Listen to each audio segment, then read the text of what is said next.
Hello everyone, welcome to पल पल GK. इस सेशन में WTO that is world trade organisation पर हम अपना सेकंड सेशन लेंगे। सेकंड पार्ट है ये, एंड कुछ important terms and agreements WTO से related will discuss today.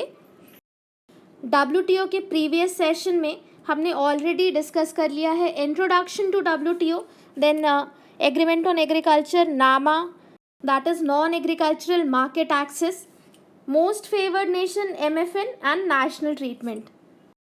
In this current session, we'll take up special safeguard mechanism, also known as SSM, sanitary and phytosanitary measures, that is SPS, anti-dumping, countervailing duties and trade facilitation, and GATT, TRIPS and TRIPS हम अपने next session में discuss करेंगे.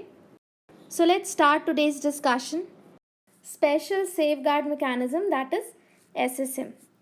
In general WTO का objective होता है कि जो भी टैरिफ्स और टैक्सेस इंपोर्टेड गुड्स पे कंट्रीज़ लगाती हैं, डिफरेंट कंट्रीज़ जो भी गुड्स इंपोर्ट करती हैं बाहर से दूसरे कंट्री से, उस पर टैक्सेस और टैरिफ लगाती हैं, और भी अलग अलग तरह के रिस्ट्रिक्शंस होते हैं। तो वो जो ट्रेड बैरियर्स है उन सबको रिड्यूस करना, रिमूव करना WTO का ऑब्जेक्टिव है, सो दैट इंटरनेशनल मार्केट में प्राइस का कोई डिस्टॉर्शन नहीं हो और गुड्स कॉम्पिटिटिव बनी रहें। But in case of SSM एक special provision, special safeguard mechanism provide करता है WTO to developing countries. Let's suppose कि डेवलपिंग कंट्रीज़ में इंपोर्ट्स बहुत ज़्यादा बढ़ गए, बाहर से इंपोर्ट्स इंक्रीज़ हो गया इंपोर्ट्स, इसका मतलब सप्लाई ऑफ गुड्स, जो भी गुड्स मार्केट में है वो इंक्रीज़ हो गई।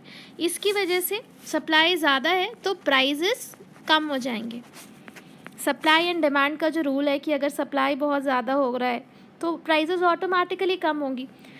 इस वजह से जो डोमेस्टिक इंडस्ट्री है, डोमेस्टिक इंडस्ट्री जो सेम गुड्स में डील करती है, उनको काफ़ी लॉस होगा, बिकॉज वो लो प्राइस पे मार्केट में नहीं रह पाएंगी। That's why to deal with this situation WTO एक स्पेशल प्रोविज़न प्रोवाइड करता है ओनली टू डेवलपिंग कंट्रीज़ कि इस केस में वो इम्पोर्ट्स पे टैरिफ्स रेस कर सकें। जो भी टैक्सेस हम इम्पोर्ट पे लगा रहे हैं, अगर हम उसको बढ़ा देंगे तो इम्पोर्टेड गुड्स की प्राइस बढ़ जाएगी, and so our domestic industry would be able to compete with the imported goods. So एक ये टेम्पररी प्रोविज़न है जो WTO स्पेशली डेवलपिंग कंट्रीज़ को प्रोवाइड करता है, सो दैट उनकी जो डोमेस्टिक इंडस्ट्री है वो थ्रेटन नहीं हो, उनको लॉस नहीं हो। नेक्स्ट टॉपिक है SPS, that is sanitary and phytosanitary measures. तो this topic also comes under WTO. इसके अंदर क्या है, जब भी कोई कंट्री दूसरे कंट्री से कुछ भी इंपोर्ट करती है तो दो तीन चीज़ों का ख्याल रखना है अंडर SPS। जो फूड अगर हम इंपोर्ट कर रहे हैं तो they should be safe to eat, food का सेफ्टी होना चाहिए। फिर कुछ भी ऐसी चीज़ें इंपोर्ट नहीं करें जिससे एनिमल या प्लांट हेल्थ को एडवर्स इफेक्ट हो। तो SPS that is sanitary and phytosanitary measures ये डिफ़ाइन करते हैं कि सेफ्टी का स्टैंडर्ड क्या होना चाहिए। इंपोर्ट अगर कोई कंट्री इंपोर्ट कर रही है ऐसी कोई भी चीज़, तो उसमें सेफ्टी का स्टैंडर्ड क्या होना चाहिए, और अगर वो स्टैंडर्ड्स फॉलोड नहीं है तो इम्पोर्टिंग कंट्री उन प्रोडक्ट्स के इंपोर्ट पे बैन लगा सकती है, उनके इंपोर्ट को रिस्ट्रिक्ट कर सकती है। तो बेसिकली SPS इंश्योर करता है कि strict health and safety regulations followed हो इंटरनेशनल ट्रेड में। इससे रिलेटेड एक केस इंडिया का डिस्कस कर लेते हैं। मार्च 2012 में इंडिया ने अंडर SPS यूनाइटेड स्टेट्स के कुछ एग्रीकल्चरल प्रोडक्ट्स के ऊपर बैन लगा दिया था, which included poultry, meat, egg and live pigs. And India said कि अगर वो अलाउ करती है उनको तो it would lead to the entry of avian influenza into India. इसके against then United States move to dispute settlement body of WTO, और वहाँ इट सेड कि इंडिया ने SPS के मेजर्स को गलत तरीके से अप्लाई किया है, एंड इसकी रूलिंग जो आई वो इंडिया के अगेंस्ट आई। इंडिया ने दोबारा अपील भी किया बट इट अगेन लॉस्ट। तो बेसिकली SPS के मेजर्स अगर हम अप्लाई करते हैं तो हमारे पास उसके लिए सॉलिड साइंटिफिक प्रूफ होना चाहिए। नेक्स्ट हमारे पास एक टर्म है एंटी डंपिंग। तो ये एक प्रोविज़न है WTO का, एंटी डंपिंग पे एक प्रोविज़न है, एंटी डंपिंग पे एक अग्रीमेंट है। But before that let's see कि डंपिंग क्या है एग्जैक्टली, फिर हम एंटी डंपिंग पे आएंगे। मान लीजिए there is a country X जो लेट्स सपोज टॉयज़ बनाती है और इसको एक्सपोर्ट करती है टू अ कंट्री वाई। तो अपने यहाँ पे भी ये सेम टॉयज़ को सेल ऑफ करती है और वाई में भी अपने यहाँ पे मान लीजिए ये $100 पे ये खिलौने बेचती हैं, एंड कंट्री वाई में ये सेम टॉयज़ को $50 में ही बेचती है इन ओनली $50। दैट इज़ अपने होम कंट्री में जो ये प्राइस ले रही हैं उससे कम प्राइस ये चार्ज कर रही है जब ये एक्सपोर्ट करती है। तो इस केस को हम डंपिंग कहते हैं, मतलब बहुत ही सस्ते दर पे दूसरे कंट्री में अपनी चीज़ों को डंप कर देना। तो यहाँ पे होता क्या है कि वाई कंट्री जो वाई है यहाँ पे भी एक डोमेस्टिक इंडस्ट्री है टॉयज़ की, एंड ये जो डोमेस्टिक इंडस्ट्री है वो सेम टॉय को लेट्स सपोज $90 में बना रही थी, बट अभी यहाँ मार्केट में उससे भी सस्ता एक $50 पे सेम प्रोडक्ट सेम टॉयज़ आने शुरू हो गए। फिर इस डोमेस्टिक इंडस्ट्री से तो अब कोई टॉय नहीं खरीदेगा, कोई क्यों महंगी चीज़ें खरीदेगा, everybody will by the imported good, imported जो सस्ती चीज़ें हैं वो खरीदेगा, एंड इसीलिए जो डोमेस्टिक इंडस्ट्री है इट विल गेट डिस्ट्रॉयड। धीरे धीरे डोमेस्टिक इंडस्ट्री जो टॉयज़ बना रही थी वो बंद हो जाएगा, एंड लॉन्ग टर्म में ये जो कंट्री एक्स अपने टॉयज़ को सिर्फ $50 में एक्सपोर्ट कर रही थी, ये आराम से अपनी प्राइस बढ़ा सकती है क्योंकि अब मार्केट में कोई इसका कंपटीशन है ही नहीं। तो मे बी ये इसको $120 करे, $150 करे। तो एक तरह से ये इसका टैक्टिक्स था इनिशियली प्राइस डिक्रीज़ करके कि भाई डोमेस्टिक इंडस्ट्री को डिस्ट्रॉय कर दिया जाए, विच इज़ नॉट एथिकल, ये एथिकल नहीं है। इसीलिए there is a provision of anti dumping. ये एंटी डंपिंग का प्रोविज़न डिसाइड करता है, डिटरमाइन करता है कि इन केस ऑफ डंपिंग जो गवर्नमेंट्स हैं, कंट्री वाई की गवर्नमेंट है वो कैसे रिएक्ट करे इस पर या कैसे रिएक्ट नहीं करे। इस पर कुछ प्रोविजंस दिए गए हैं, and that is known as anti dumping के प्रोविज़न।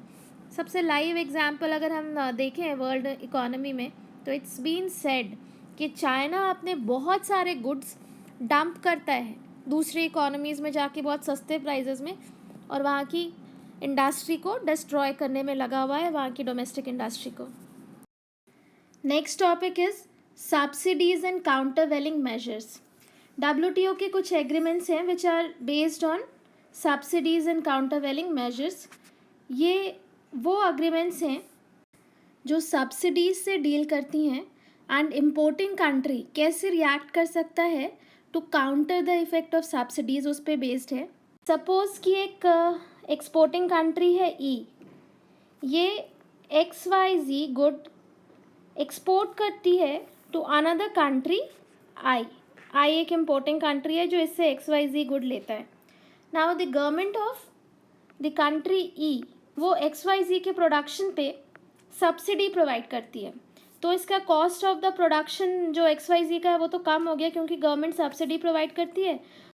हेंस जब ये XYZ गुड सेल ऑफ करेंगे, मार्केट में बेचेंगे, तो इसका प्राइस कम होगा, and when this same good is being exported to country I, जब I के यहाँ आता है तब भी इसका कॉस्ट पहले से ही कम होगा क्योंकि सब्सिडाइज्ड गुड है।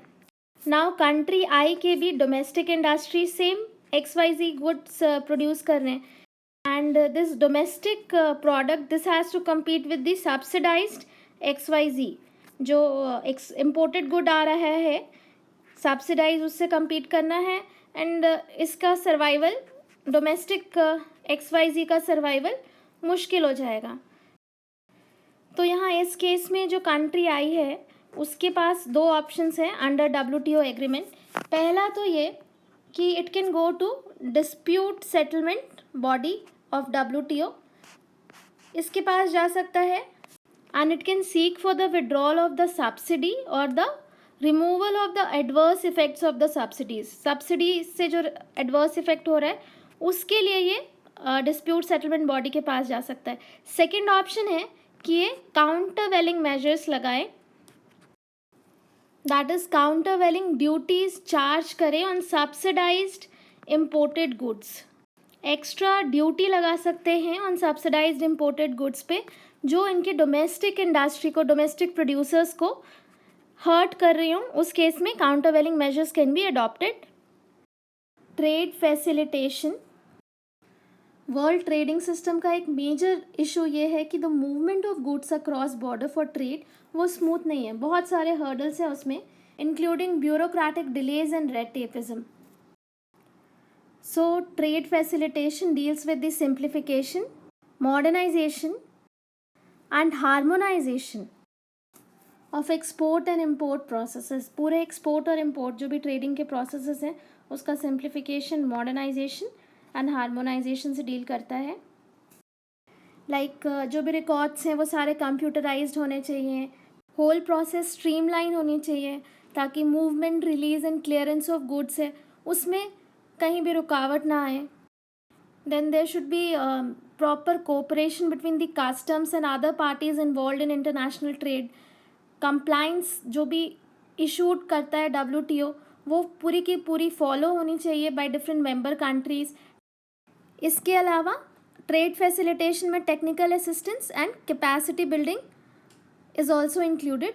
सो 2013 में बाली मिनिस्टीरियल कॉन्फ्रेंस, यहाँ ये लैंडमार्क ट्रेड फैसिलिटेशन अग्रीमेंट हुआ and this agreement has come into force on February 2017। February 2017 में trade facilitation agreement has come into force. So that was all for today's session. अपने next session में हम WTO का concluding part लेंगे and will take up GATS, TRIMS and TRIPS। So to stay updated, please subscribe to my channel Pal Pal GK, and you can also visit our website and like us at Facebook. Have a very nice day. Thank you very much.